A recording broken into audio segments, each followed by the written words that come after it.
دیکھیں انتہائی افسوسناک صورتحال ہے، معلوم نہیں کس کے مشورے سے یہ ہو رہا ہے۔ تو دو چار بلوں پہ تو جب وہ شہری رحمان صاحبہ نے وہ بل پیش کیا، اس پہ اعتراض ہوا تو انہوں نے کہا کہ بڑی عجیب و غریب منطق پیش کی، میں بہت حیران بھی ہوا۔ ہماری کولیگ رہی ہیں، جرنلسٹ بھی تھیں، انہوں نے کہا کہ جی ٹھیک ہے آپ کا اعتراض ہوگا لیکن ابھی یہ آپ ہونے دیں، آنے والی اسمبلی جو ہے اس کو ٹھیک بھی کر سکتی ہے، ابھی آپ صبر کریں۔ یعنی وہ ایک انتہائی دل ہلا دینے والا بیان تھا فلور آف دا ہاؤس ان لوگوں کے لیے جن کا یہ خیال تھا میرے سمیت کہ پاکستان اب جمہوری رستے پہ چل پڑا ہے، جمہوری اقدار وہ ابھی جڑ پکڑیں گی، پارلیمان کے اندر بھی پارلیمان کے باہر بھی۔ لیکن موجودہ پارلیمان نہیں کہ 53 بل ایک دن میں منظور کر کے اس سے پہلے توہین پارلیمان کا بل بھی پاس کر لیا۔ یعنی اگر پارلیمان کی توہین ہو تو اس کے لیے قانون ہے، عدلیہ کی توہین ہو تو اس کے لیے قانون ہے۔ جو عوام کی توہین ہو رہی ہے، عوام کے حقوق کی گزشتہ 70-75 سالوں سے، ان کا کون تحفظ کرے گا؟ یہ بڑا بنیادی سوال ہے۔ ٹھیک ہے، ہمارے ساتھ رہے گا سینیٹر غوث نیازی صاحب، مسلم لیگ نواز سے جوائن کیا۔ سر شکریہ آپ کا۔ سینیٹر صاحب، یہ چند دن آپ کے پاس باقی ہیں، حکومت اپنے آخری ایام میں، اور جاتے جاتے بلوں کی بھرمار آپ نے کر دی ہے۔ 53 تو قومی اسمبلی میں پاس کروائے ہیں، اپنے جو اراکین ہیں ان کی مرضی بھی نہیں جاننے کی کوشش کی، نہ بلوں کی ان کو کاپیاں دیں، دھڑا دھڑ بل پاس ہو رہے ہیں۔ آخر کیا کرنا چاہ رہی ہے حکومت سر؟ جی، پہلی بات تو یہ ہے کہ قومی اسمبلی اور سینیٹ جو ہوتی قانون سازی کے لیے، ٹھیک ہے نا۔ ماضی میں آپ نے دیکھا کہ جب سر لیکن کوئی قواعد و ضوابط تو ہوتے ہیں نا قانون سازی کے بھی۔ سارے کا اس کے ساتھ ہی ہو رہے ہیں۔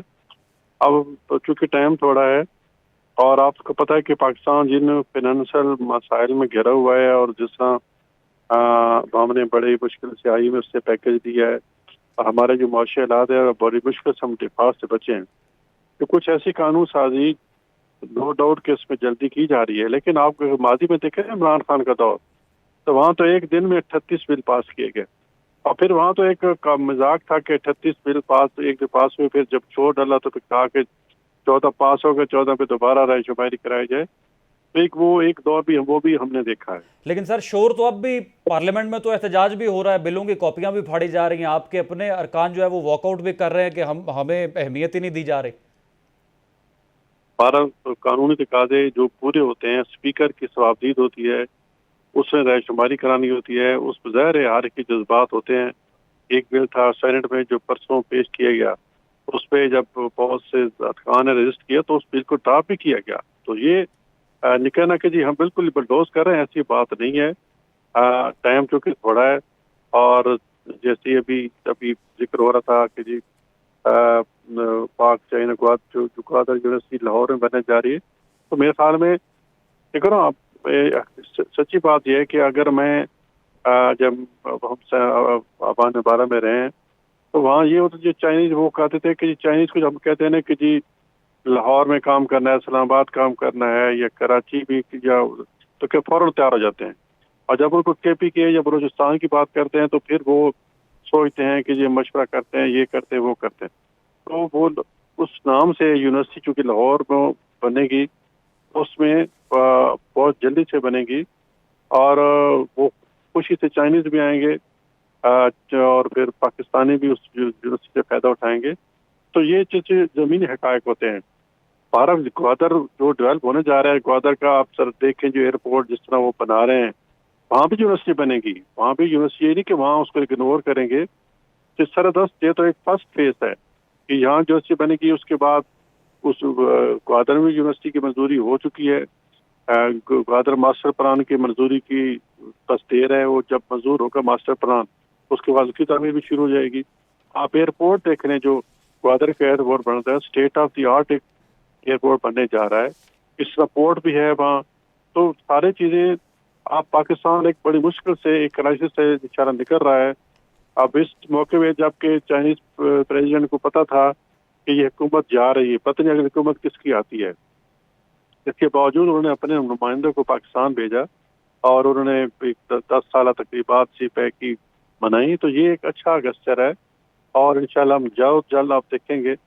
وہ نو ڈاؤٹ کی بھی بات ہوتی ہے کہ جمہوری اقدار کی پاکستان میں جمہوری، دیکھو نا جو حالات ہیں، پاکستان جب کچھ نہ کچھ جب گروتھ ریٹ بڑھے گا، لوگ برس سے روزگار ہوں گے, جمہوریت بھی انشاءاللہ قائم ہوگی. لیکن سر اس کا ان بلوں سے کیا لینا دینا ہے جو دھڑا دھڑ پاس ہو رہے ہیں؟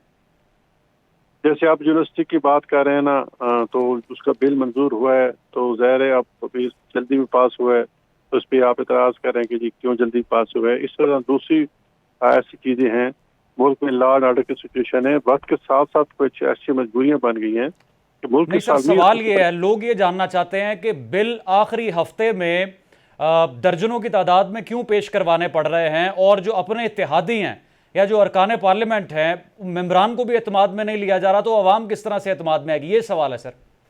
یہ غلط فہمی ہے کہ اعتماد میں نہیں لیا جاتا, اس میں کہ مسلمانوں اکیلی کر رہی غلط بات ہے. یہ بالکل تمام جماعتوں سے اتفاق ہوتا ہے, وہ ان کی لیڈرشپ کو اتباع میں لیا جاتا ہے, کوئی کام ان کی مرضی کے بغیر نہیں ہوتا ہے. ہاں البتہ ظاہر ہے ہمارے جب تو وہ صرف دکھاوے کے لیے کاپیاں پھاڑ رہے ہیں کیمرے پر آ کر, یہ وہ صرف دکھانے کے لیے کاپیاں پھاڑ رہے ہیں, اندر سے وہ آپ کے ساتھ جو ہے وہ راضی ہیں بل کی منظوری پر؟ ہم اپوزیشن میں رہے, حکومت میں رہے, جب بھی بل پاس ہوتا تھا ہمارے بندے پیش کرتے تو ہم احتجاج کرتے تھے, تو یہ احتجاج کرنا تو حق ہے, لیکن ٹوٹل وزڈم دیکھا جاتا ہے عوام کا. چند لوگوں کو تفضا ہوتے ہیں, لیکن میجارٹی کا دیکھا جاتا ہے کہ میجارٹی کس طرف ہے, تو میجارٹی سے وہ بل پاس ہوتا ہے. تو اس میں کوئی پریشان ہونے کی ضرورت نہیں ہے. انشاءاللہ ایک تمام ساری میچور سیاسی پارٹیز ہیں جو کہ انشاءاللہ ملک کو بھنور سے نکالنے کی کوشش کریں, اور انشاءاللہ آپ دیکھیں گے کہ پاکستان بہت جلد. امتیاز گل صاحب, یہ جتنی قانون سازی کی جا رہی ہے, سینیٹر صاحب جس طرح سے فرما رہے ہیں کہ وقت تھوڑا ہے اور کام زیادہ ہے, اس کا کوئی ویٹیج بھی ہے؟ یہ بل کسی کام کے بھی ہیں آپ کی نظر میں؟ جی میرے آپ کے لیے بڑی ویٹیج ہے اس کی. جتنے قوانین بن گئے ہیں ہمارے ان محترم سیاسی نمائندوں نے ہماری ایجنسیوں کے حوالے کر دیے ہیں, جتنے اختیارات, تو یہ تو ان کو تو چونکہ ان کے پاس توہین پارلیمنٹ کا ابھی تحفظ موجود ہے, قانون موجود ہے. میرے آپ کے لیے کوئی قانون موجود نہیں ہے, لہٰذا جتنے بھی قوانین پاس ہوئے ہیں, جتنی بھی ترامیم ہوئی ہیں, وہ انشاءاللہ میرے آپ پہ استعمال ہوں گی. یہی لوگ 2-4 مہینے کے بعد پھر روئیں گے پیٹیں گے, ایسے ہی جیسے رضا ربانی صاحب روتے ہوئے ایوان سے نکل گئے ایجنڈا پھاڑ کے. تو انہوں نے کوئی پاکستان کے عوام کی فلاح و بہبود کے لیے کام نہیں کیا ہے, بلکہ اکثر لوگوں کے اپنے اپنے ایجنڈے ہیں, اپنے اپنے مفادات ہیں. ان مفادات کی خاطر انہوں نے لب بندی بھی کر لی, آنکھوں پہ پٹی بھی باندھ لی, جو رضا ربانی صاحب کہہ رہے تھے. اور دماغ کا وہ جو چیمبر ہوتا ہے, جو کرٹیکل تھنکنگ کا, سوال کرنے کا, وہ بھی انہوں نے فی الحال بند کر دیا ہے. اور اس میں یہ اپنے دل پہ ہاتھ رکھ کے کہیں, اگر ان کے بچے کہیں باہر پڑھتے ہیں, باہر کی یونیورسٹیوں میں پڑھتے ہیں, اور وہ ان سے پوچھیں, اور پھر یہ اپنے دل پہ ہاتھ رکھ کے کہیں کہ کیا یہ جو کہہ رہے ہیں واقعی دل سے کہہ رہے ہیں. جس طرح آپ نے بالکل درست اشارہ کیا, خواجہ آصف صاحب تو بڑا اور سٹانس لیتے رہے ہیں فلور آف دا پارلیمنٹ پر, اور اب وہ بل پیش کر رہے ہیں اور اپنی اس تمام تر اسٹینڈ کو سیکنڈ بھی کرتے ہیں. لیکن اگر کل کو اپوزیشن میں ہوتے ہیں, حکومت ان کی نہیں ہوتی, پھر تو یقینی طور پر وہی ان بلوں کی وجہ سے اور ان قانون سازی کی وجہ سے پریشان دکھائی دیں گے. امتیاز گل صاحب. جی بلا شبہ. دیکھیں, جب آپ نے اس وقت تو ایک جماعت کے لیے گڑھا کھودا گیا ہے, اور اپنے دوبارہ اقتدار میں آنے کو یقینی بنانے کے لیے بہت سارے ایسے کام کیے گئے ہیں جو شاید کبھی کسی نے تصور بھی نہیں کیے تھے. اور اس میں پھر یہ کہوں گا کہ یہ اپنے شخصی یا گروہی مفادات کے لیے مصلحتوں کے بوجھ تلے دب کے یا ڈر کے انہوں نے یہ 53 بل 2-3 دن میں پاس کر دیے ہیں. اور یہ بار بار چونکہ ان کے پاس لے دے کہ وہ عمران خان کا نام رہ جاتا ہے. وہ بھائی, عمران خان نے تو غلطی کی, اس کے ساتھیوں نے تو, اب میں الفاظ وہ نہیں استعمال کرنا, بڑے بڑے بلنڈرز کیے. آپ کے پاس کیا مورل ہائی گراؤنڈ ہے؟ صرف یہ بات, مطلب آپ اپنے اس تمام غلط کاموں کو جسٹیفائی کرنے کے لیے عمران خان کا نام لے لیتے ہیں. ابھی ہر طرف ٹی وی پہ خبریں چل رہی ہیں کہ برآمدات پاکستان کی کتنی مطلب اقتصادی صورتحال ویسے تھے مجموعی کتنی خراب ہے, اور آپ پھر عمران خان کا نام لینا شروع کر دیتے ہیں. خدا کے لیے اس طرح کا کام نہ کریں جس کے لیے تاریخ آپ کو معاف نہیں کرے گی, جس کے لیے آپ کی آنے والی نسلیں آپ کو معاف نہیں کریں گی. جی سینیٹر صاحب، امتیاز گل صاحب فرمائے ہیں جس طرح سے آپ نے سینٹ میں بل پاس کیا ہے کہ انتشار پھیلانے والی جماعت کو الیکشن نہیں لڑنے دیا جائے گا، اکاؤنٹس ان کے سیز ہوں گے، بینکوں میں جو پیسہ ہے اس کو وڈرا کر لیا جائے گا، اثاثے ان کے منجمد ہوں گے. تو یہ قانون سازی اگر آج مسلم لیگ نون اور پاکستان پیپلز پارٹی کر رہی ہے تو یہ قانون سازی تو کل کو آپ کے خلاف بھی استعمال ہو سکتی ہے. سر آپ کی بات بالکل ٹھیک ہے، ہمارے خلاف بھی استعمال ہو سکتی ہے، لیکن سچی بات یہ ہے کہ جو پارٹی انتشار پر ہے کیا اس کو حکومت کرنے کا یا حکومت چلن کا حق ہے؟ جو پارٹی اپنے اداروں کے خلاف گالم گلوچ کرے اور ننگیاں گالیاں دے اور نام لے لے کے پکارے. سر ماضی میں آپ بھی تو کرتے رہے ہیں. آپ کے رہنماؤں نے تو پھول جھڑے تھے. آپ نواز شریف صاحب کا باہر سے جو انہوں نے زوم کے ذریعے خطاب کیا وہ آج بھی یوٹیوب پر موجود ہے. Khawaja Asif floor of the parliament پر جو فرماتے رہے وہ بھی انٹرنیٹ پر موجود ہے. نے کیا کیا کہا تھا اس میں صرف نام لیا نا کہ جنرل صاحب آپ کے دور میں یہ ہو رہا ہے، آپ نے یہ کیا وہ کیا. ہم نے کبھی برے بھلا نہیں کہا، ہم نے کبھی کوئی ایسی بات نہیں کی جس کی وجہ سے میاں صاحب نے ایسی بات نہیں کی جس کی وجہ سے کوئی خدا نہ صاحب ملک کے دفاعی. ایاز صادق صاحب نے کہا پسینے چھوٹ گئے، ان کی تقریر موجود ہے انٹرنیٹ پر. خواجہ آصف صاحب کی ایک بڑی تقریر موجود ہے انٹرنیٹ پر. مریم نواز شریف صاحبہ نے بے شمار مرتبہ اس طرح سے تنقید کی ہے. سر کیوں امتحان میں ڈال رہے ہیں آپ؟ آج کل جس طرح آج کل ہو رہا ہے اور جس طرح نام لے لے کے مطلب ٹٹی ہری تو کسی کو نہیں کہا. انہوں نے صورتحال ضرور بیان کی ہے اور باجوہ صاحب کا نام لے جو سٹنگ جسٹ اور مطلب موجود آرمی چیف کا نام لے لے کے جو کی جا رہی ہے اور ان کو بلیک میل کیا جا رہا ہے. ابھی چیف پرائم منسٹر صاحب نے اسٹیٹمنٹ دی کہ عمران خان کی طرف سے ایک اختراع آئی ہے کہ جی آرمی چیف کو خدا نخواستہ کوئی اسیسینیشن اٹیمپٹ ہو سکتی ہے. یہ عمران خان نے خبر دکھائی تو کہا ہم نے کوئی میاں صاحب نے ایسی خبر دکھائی یا ایسی ہم نے کی. ہم نے جب بھی تنقید کی ہے ذمہ داری سے کی ہے. اور باقی جو آپ کہہ رہے ہیں نا پسینے والی بات یہ ہو سکتا ہے، اس میں ایک بھی انہوں نے یہ خواجہ صاحب کا نام لے کے نہیں کہا کہ پسینے چھوٹ رہے تھے یا کوئی ایسی وجہ. پر ہم نے تنقید ضرور کی ہے لیکن ود ان لمٹس. جہاں ملک کے دفاع ایسے اسٹیٹمنٹ جس سے ہمارے ملک کے دفاعی ادارے کمزور ہوتے ہوں یا ہمارے دفاعی معاملات پہ کوئی ضرب پڑتی ہو، ہمیں کبھی ایسی اسٹیٹمنٹ نہیں کی اور نہ سر جب اپوزیشن میں تھی نون لیگ بے شمار مرتبہ کی ہے تنقید. سر نام لے کر کی ہے تنقید. میں یہ کہ تنقید ہمیں تنقید ضرور کی ہے لیکن چلے اب اس طرف حل کی طرف آتے ہیں. سر ابھی جو آپ کے پارلیمنٹ کے اندر آپ کے اپنے اتحادی آپ کے خلاف سراپا احتجاج ہیں بلوں کی منظوری کو لے کر، ان کو کس طرح سے منائیں گے؟ اب ان کو کیا اعتماد میں کس طرح سے لیں گے؟ کوئی ہے اسٹریٹجی آپ کے پاس؟ سر ظاہر ہے بالکل منائیں گے اور ظاہر جب قانون پاس ہوتا ہے تو میجارٹی سے پاس ہوتا ہے اور اس میں ظاہر کو ایک ووٹ ہوتا ہے، ہر ممبر کا ووٹ ہوتا ہے، وہ جس کا ووٹ ڈالے گا. ظاہر ہے جس کا اگر ووٹ کم ہوتے ہیں تو پھر ظاہر وہ بل پاس نہیں ہوتا. تو ہم تو وہ جمہوری طریقہ ہے نا جی. اب ظاہر ہے اگر اس کے اس وقت اگر 175 یا 76 ارکان ہے یا 80 ارکان ہے، اس میں سے اگر 100 یا 101 اس کے حق میں ووٹ دیتے ہیں تو پھر بل تو پاس ہو جائے گا نا جی. امتیاز گل صاحب، پرائم منسٹر میاں محمد شہباز شریف صاحب نے انٹرویو بھی دیا ہے. 12 اگست تک انہوں نے کہا اسمبلی کی مدت ہے لیکن جو انتخابات ہوں گے نئی مردم شماری کے تحت ہوں گے. ایسا نہیں آپ کو لگتا کہ اب الیکشنز کروانے سے حکومت بھی بھاگ رہی ہے اور کچھ وقت چاہتی ہے؟ 90 دن کے اندر کیسے انتخابات ہوں گے نئی مردم شماری کے تحت اور ان ساری چیزوں کو دیکھتے ہوئے؟ نہیں تو میرا خیال ہے کسی کو غلط فہمی میں نہیں رہنا چاہیے. ابھی تو انتخابات نہیں ہونے کو، جو نئی مردم شماری کا ایک دم یہ کبوتر پوٹلی میں سے نکال لیا ہے. یہ ایک آخری حربہ تھا انتخابات کو مؤخر کرنے کا، اور میرا خیال ہے کہ انشاءاللہ انتخابات مؤخر ہوں گے. نگران وزیر اعظم آئیں گے بقول راجہ ریاض حسین کے. ایک انتہائی مضبوط ماہر معیشت ہونا چاہیے ان کو تاکہ وہ معیشت ٹھیک کریں. بھلے انتخابات 10 سال کے لیے نہ ہوں. اس کے بعد یہ اب مردم شماری کی بات آ گئی ہے تو اور سب سے بڑھ کے بات، اگر انہوں نے انتخابات کروانے ہوتے تو میرا خیال ہے پہلے بجلی، پھر گیس اور پھر پیٹرول کی قیمتوں میں اضافہ نہ ہوتا. بالکل آپ نے درست کہا، مسلسل بڑھتی جا رہی ہیں قیمتیں. سر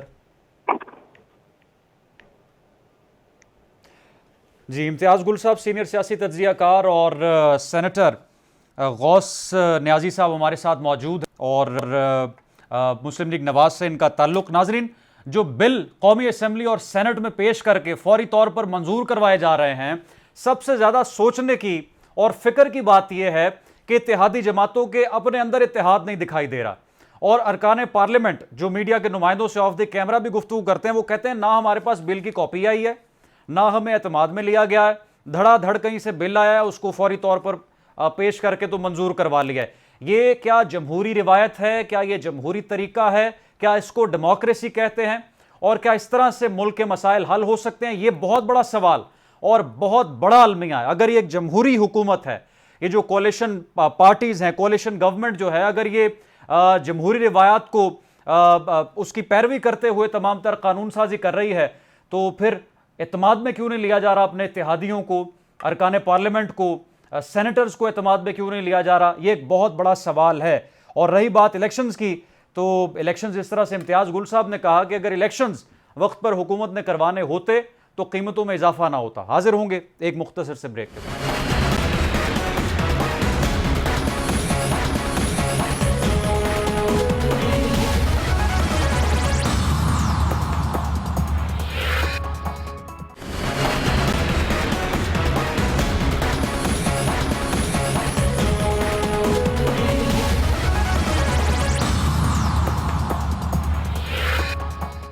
ویلکم بیک ناظرین، پروگرام میں اب بات کریں گے یوم سیاح اور یوم استحصال 5 اگست 2019 کی۔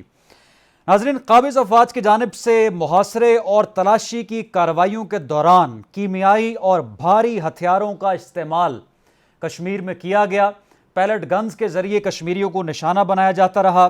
یاسین ملک کو تحریک کی حامی سرگرمیوں پر NIA عدالت نے عمر قید کے ساتھ 10 لاکھ روپے جرمانے کی سزا سنائی۔ انسانی حقوق کے کارکنوں اور صحافیوں کو نشانہ بناتے ہوئے آئے روز گرفتار کیا جا رہا ہے، اور یہ گرفتاریاں آج بھی کشمیر میں جاری ہیں۔ حال ہی میں بھارت نے ایک عوامی نوٹس جاری کیا جس میں کشمیری طلباء کی پاکستان کے اداروں سے حاصل کی گئی ڈگریوں کو تسلیم نہ کرنے پر دھمکی دی گئی، اور کشمیری آج بھی سراپا احتجاج ہے، اور آج بھی عالمی طاقتوں اور انٹرنیشنل کمیونٹی کے آگے فریاد کرتے ہیں کہ ان کو انصاف دیا جائے۔ جن قوانین میں ترمیم کی گئی 5 اگست 2019 کو، جس کے تحت کوئی بھی جس کا تعلق کشمیر سے نہیں ہے، کوئی بھی ایسا بھارتی شہری وہاں پر پراپرٹی خرید سکتا ہے، وہاں پر آ کر اپنی آبادکاری کر سکتا ہے، کاروبار کر سکتا ہے، اس کا واحد مقصد یہ تھا کہ کشمیریوں کو یہاں سے بے دخل کیا جائے، اور اسی وجہ سے کشمیری آج بھی سراپا احتجاج ہیں۔ 5 اگست 2019 کے حوالے سے جو یوم سیاح ہے، پاکستان اس سال کیا حکمت عملی اختیار کر سکتا ہے، عالمی قوتوں کو کس طرح سے باور کروا سکتا ہے کہ کشمیر میں مظالم کی بدترین داستان رقم کی جا رہی ہے؟ سینئر صحافی اور تجزیہ کار احمد قریشی صاحب ہمارے ساتھ پروگرام میں موجود ہیں۔ بہت شکریہ سر آپ کے وقت کا۔ کشمیر میں سر جو ہوا اور آج کے دن تک جو کچھ ہو رہا ہے، عالمی طاقتیں اس پر ہوش کے ناخن کیوں نہیں لیتی؟ رخسان، 2019 5 اگست جو ہوا اس کے بعد اور اب آپ سے بہت سارے جو ہیں اینالسٹ اور بہت سارے کامنٹیٹرز یہ کہہ سکتے ہیں کہ بھارت جو ہے وہ بہت بڑا ملک ہے، اور کچھ چیزیں جو ہیں وہ روکنے میں کامیاب رہا اور کچھ چیزیں وہ کرنے میں کامیاب رہا، لیکن یہ یاد رکھنا بہت اہم ہے جو میں آپ کو یہ بتا رہا ہوں نقطہ، کہ 5 اگست 2019 میں جو اقدام انڈیا نے اٹھایا کشمیر میں، ابھی تک انڈیا کی تمام مارکیٹ طاقت کے باوجود، انڈیا کی تمام جو اثر و رسوخ ہے، ایک بڑا ملک ہے، پاپولیشن ہے، بلین پاپولیشن ہے، ان کی ٹریڈ ہے، بہت کچھ ہے دنیا کے ساتھ، اس سب کچھ کے باوجود ابھی بھی 4-5 سال بعد وہ یہ باور نہ کرا سکے دنیا کو کہ وہ اقدامات جو انڈیا نے اٹھائے 5 اگست کو انہیں دنیا قبول کرے۔ اور ابھی بھی international media, western media, new York Times, Washington post, British media, Germany کا میڈیا، چائنا، رشیا، کہیں پہ بھی آپ چلے جائیں، کسی بھی ملک چاہے اس کے کتنے بھی تعلقات کیوں نہ ہو اسٹرانگ انڈیا کے ساتھ، وہاں پہ اور ہر جگہ پہ ابھی بھی ڈسپیوٹڈ کشمیر اور انڈین کنٹرولڈ کشمیر کا حوالہ دیا جاتا ہے جب بھی کشمیر کا ذکر ہو، اور انڈیا ابھی تک اس کام میں ناکام ہے کہ وہ باور کرا سکے، چاہے وہ اقوام متحدہ کو، چاہے وہ امریکہ کو، چاہے وہ برطانیہ کو، فرانس کو، جو P5 ہیں سیکیورٹی کا، کسی کو بھی، کہ وہ قبول کریں کہ یہ کشمیر کی جو ٹیریٹری تھی یہ انٹیگریٹ ہو چکی ہے انڈین ٹیریٹری میں، جو کہ اقدام تھا 5 اگست 2019 کا. تو یہ ایک بہت بڑی مسلسل ناکامی ہے انڈین ڈپلومیسی کی. اگر ہم پاکستان میں آج ہاتھ پہ ہاتھ رکھ کے بیٹھ بھی جائیں اور ہم کچھ نہ بھی کریں تو internationally India has failed to force the world کہ وہ ایکسیپٹ کریں. اور ابھی بیٹھے ہوئے آپ میری بات سن رہے ہیں رخسان، ابھی آپ کے سامنے اگر کمپیوٹر ہے یا موبائل ہے تو آپ گوگل پہ جائیں اور لیٹسٹ جو ہے ابھی واشنگٹن پوسٹ یا نیو یارک ٹائمز کی ویب سائٹ پہ یا گارڈین کی یا ٹیلی گراف یا جرمن اخبار یا جاپانیز اخبار اور جائیں اور دیکھیں، اور کشمیر کا کہیں حوالہ ہوگا تو یہ لکھا ہوا ہوگا انڈین کنٹرولڈ کشمیر یا ڈسپیوٹڈ ریجن ود پاکستان. ابھی بھی تو کوئی اس چیز کو قبول نہیں کرتا، اور اس پہ انڈین ریاست جو ہے وہ بہت غصے میں، آپ کو پتہ ہے وہ پریشر ڈالتے رہے ہیں فیس بک کے اوپر، گوگل کے اوپر، گوگل میپس کے اوپر، کسی بھی کمپنی کے اوپر جو بھی کوئی میپ استعمال کرے تو یہ آپ نے کیوں ڈسپیوٹڈ دکھا رہے ہیں اس ریجن کو. تو یہ ان کا ابھی بھی مسئلہ ہے. تو یہ ایک بہت بڑی ناکامی ہوئی ہے انٹرنیشنلی انڈیا کی، اسے ہمیں بھی ہائی لائٹ کرنا چاہیے کہ یہ ایک ناکامی بہت بڑی ہے. دوسری جو بہت بڑی بات ہوئی ہے 5 اگست کے بعد وہ یہ ہے کہ انڈیا نے بہت بڑا رسک لیا تھا. انہوں نے انٹیگریٹ تو کر لیا، اب پیپر کے اوپر ان کے جو بھی لاز ہیں وہ چینج کر دیے کانسٹیٹیوشن میں، لیکن فیکٹ یہ ہے کہ ایک ان انٹینڈڈ کانسیکوینس، وہ نتیجہ جس کی وہ شاید تیاری انہوں نے نہیں کی تھی، وہ یہ ہوئی کہ اچانک سے کشمیر جو ہے وہ بہت زیادہ انٹرنیشنل میڈیا کے نظروں میں آ گیا ہے. اور پہلی دفعہ ایسا ہوا 5 اگست 2019 کے بعد کہ وہ کشمیری صحافی جو دھکے کھا رہے ہوتے تھے ممبئی میں اور دلی کے اخبارات میں، پہلی دفعہ ان کو ویزے ملے ہیں اور انہیں international media outlets, Al Jazeera, T R T Al Jazeera Qatar میں ہے، ٹی آر ٹی ترکی میں ہے، اور بالخصوص میں مینشن کروں گا نیو یارک ٹائمز اور 1-2 برٹش اخبارات بھی ہیں. انہوں نے ویزے دیے، کشمیری صحافیوں کو بلایا جن کے اندر فوٹوگرافرز ہیں، جس میں کارٹونسٹ ہیں، جس میں کورسپونڈنٹ اور رپورٹر ہیں کشمیری صحافی. یہ دھکے کھا رہے ہوتے تھے بیچارے انڈین شہروں کے اندر، اپنے سری نگر میں اور پھر ممبئی میں اور دلی میں اور کلکتہ میں اور دوسری جگہوں پہ. یہ اب چلے گئے ہیں کہاں پہ؟ دوحہ قطر، استنبول ترکی، London U K, New York U S, اور وہاں پہ اب انٹرنیشنل میڈیا میں ان کے آرٹیکل آ رہے ہیں. اور مسلسل آپ کو پورا ایک سیکشن ملے گا اس وقت نیو یارک ٹائمز کی ویب سائٹ پہ nyt.com پہ آپ جائیں تو nyt.com/کشمیر پورا سیکشن نیو یارک ٹائمز نے، دنیا کا پہلا یا دوسرا بڑا اخبار ہے واشنگٹن پوسٹ کے ساتھ، اور ان کا پورا سیکشن وہاں پہ کشمیر کے اوپر ہے اور لیٹسٹ اپڈیٹس جو ہیں وہ کشمیر کی آ رہی ہوتی ہیں. یہ ایک ان انٹینڈڈ کانسیکوینس ہوا 5 اگست 2019 کا. اور 19 کے بعد یہ بھی بہت بڑی بات ہوئی کہ 2 یا 3 وہ سیکرٹ اجلاس بھی ہو گئے یو این سیکورٹی کونسل کے کشمیر کے اوپر، 3 ہوئے ہیں ایگزیکٹلی. اور اس کے بعد 2 اجلاس ہیئرنگز ہوئی ہیں یو ایس کانگریس میں، برٹش پارلیمنٹ، فرینچ، EU، وہ بھی ہوتی رہی ہیں. اب سوال یہ ہے جو آپ کا سوال ہے بیسکلی کہ اب اس پہ پیش رفت کہاں ہو سکتی ہے. اس میں ظاہر ہے پاکستان کا بہت بڑا کردار ہے اس ساری ڈپلومیسی کے اندر. یہ تو ہو گیا انٹرنیشنل کوریج، انڈیا فیل ہو گیا کہ وہ باور کرائے کہ سب قبول کر لیں کہ یہ کشمیر حصہ بن چکا ہے اب انڈیا کا، اور ابھی بھی وہ اسٹرگل کرتے ہیں اس چیز سے. اور آپ نے بھی دیکھا کہ انہوں نے بہت بڑا G20 کا اجلاس وہاں پہ، G20 آپ کو پتہ ہے وہ سمٹ ہو رہی ہے G20 ممالک کی، تو اس میں ایک چھوٹا سا اجلاس تھا جو انہوں نے جان بوجھ کر سری نگر میں کروایا تھا، اور بے تحاشا سیکیورٹی ان کو وہاں پہ لگانی پڑی، اور وہ کھل کے، اور کئی ممالک بالخصوص جس میں مسلمان ممالک ہیں انہوں نے اٹینڈ نہیں کیا پاکستان کے ساتھ سولیڈیرٹی میں. تو اب یہ ایشو انڈیا کو سامنا ہے. پاکستان کا اس میں بہت بڑا کردار ہے ڈپلومیسی میں. ہم نے بہت اچھے کام بھی کیے ہیں کشمیر پہ، اس میں کوئی شک نہیں ہے، لیکن ہمیں یہ بھی ماننا پڑے گا رخسان کہ ہمارے پاکستان میں مسائل ہیں بہت سارے، ہم اپنی ایشوز میں بہت سارے مصروف ہیں، ہماری اکانومی کے ایشو مصروف ہیں.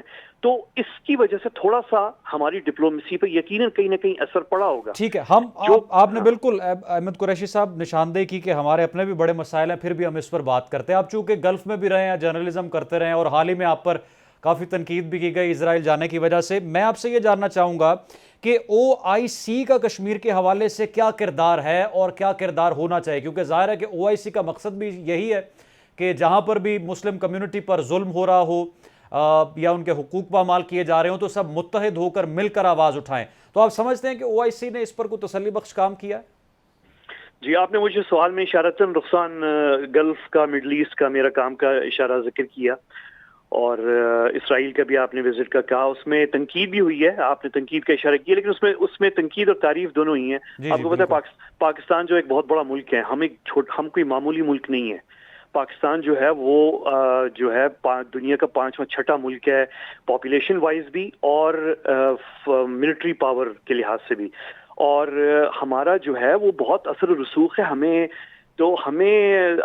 جو ہے ممالک دنیا کے مختلف قسم کی ریلیشن شپس ہوتی ہیں، اور اسرائیل کے حوالے سے تنقید بھی ہوتی ہے، اور پاکستان میں بھی دو رائے ہیں اس کے اوپر کہ ہمارے تعلقات ہونے چاہیے اور نہیں بھی ہونے چاہیے، دونوں کے اوپر رائے ہیں، لیکن وہ ایک الگ بحث ہے۔ آپ نے اشارتاً اس کا ذکر کیا تو اس پہ میں نے تھوڑی سی بات کر دی، لیکن جو OIC کی آپ بات کر رہے ہیں رخصان، یہ بہت ضروری ہے۔ ہمارے ہاں دو چیزیں جاننا بہت ضروری ہے کہ دنیا میں جو یونائٹڈ نیشنز ہے وہ دنیا کی سب سے بڑی ملٹی لیٹرل آرگنائزیشن ہے، اقوام متحدہ، اس کے فوراً بعد OIC آتا ہے سائز میں، یہ سیکنڈ ہے لارجسٹ، نہ نیٹو ہے، نہ OSCE ہے جو کوکیشیا ممالک اور یورپین ممالک کی تنظیم ہے، نہ آسیان ہے، نہ افریقن یونین ہے، نہ یورپین یونین ہے۔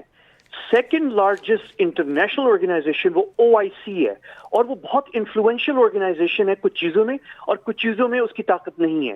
اب یہ بہت سے کم لوگوں کو ہمارے یہاں پاکستان میں پتہ ہے کہ یونائٹڈ نیشنز کے پاس فوج بنانا اور ایک فوج بنا کے جنگ کے میدان میں بھیجنا کی جو مینڈیٹ ہے وہ UN کے پاس ہے، لیکن OIC کے پاس نہیں ہے۔ OIC کے پاس چارٹر 7 نہیں ہے، UN کے پاس چارٹر 7 ہے۔ انہوں نے مداخلت کی عراق نے جب کویت کے اوپر حملہ کیا 1990 میں، جس کی 33ویں اینیورسری ابھی 2 دن پہلے تھی، 33rd anniversary Iraq invasion of Kuwait, تو اس کے اوپر جو ہے اقوام متحدہ نے فوج بنائی، کوalition بنوایا، چیپٹر 7 کے تحت طاقت کا استعمال کیا گیا۔ یہ چارٹر ہے اقوام متحدہ کا۔ OIC کے چارٹر میں طاقت کا استعمال کہیں نہیں ہے۔ مسلمان ممالک جو ہیں وہ انہوں نے آپس میں یہ اتفاق نہیں کیا کہ ہم مشترکہ فوج بنا کے کہیں جنگ میں حصہ لیں گے۔ یہ اب مسلمان ممالک کے اوپر ہے کہ وہ فیصلہ کریں۔ یہ جاننا نقطہ کیوں میں آپ کو بتا رہا ہوں کہ کشمیر کے حوالے سے OIC نے جو ڈپلومیٹک سپورٹ پاکستان کو as a world second largest organisation جو دی ہے پاکستان کو، وہ بہت بڑی بات ہے، اور اس کی وجہ سے جب اقوام متحدہ بھی چپ رہا، آپ کو پتہ ہے UNSC آخری اجلاس سیکورٹی کاؤنسل کا جو کشمیر پہ ہوا تھا وہ 1970 میں ہوا تھا، یعنی 52 ایئرز اگو۔ اس کے بعد اب جا کے 2019 اور 2020 بالکل درست فرما رہے ہیں سینئر صحافی تجزیہار احمد قریشی صاحب پروگرام میں ہمارے ساتھ، اور پروگرام کا ناظرین وقت ختم ہو گیا۔ پاکستان کو جتنے بھی مسائل کا سامنا ہے، لیکن مسئلہ کشمیر پر ہمارا موقف وہی رہے گا، اور ہم مسلسل آواز اٹھاتے رہیں گے۔ رخشان میر کو اجازت دیں، اللہ حافظ۔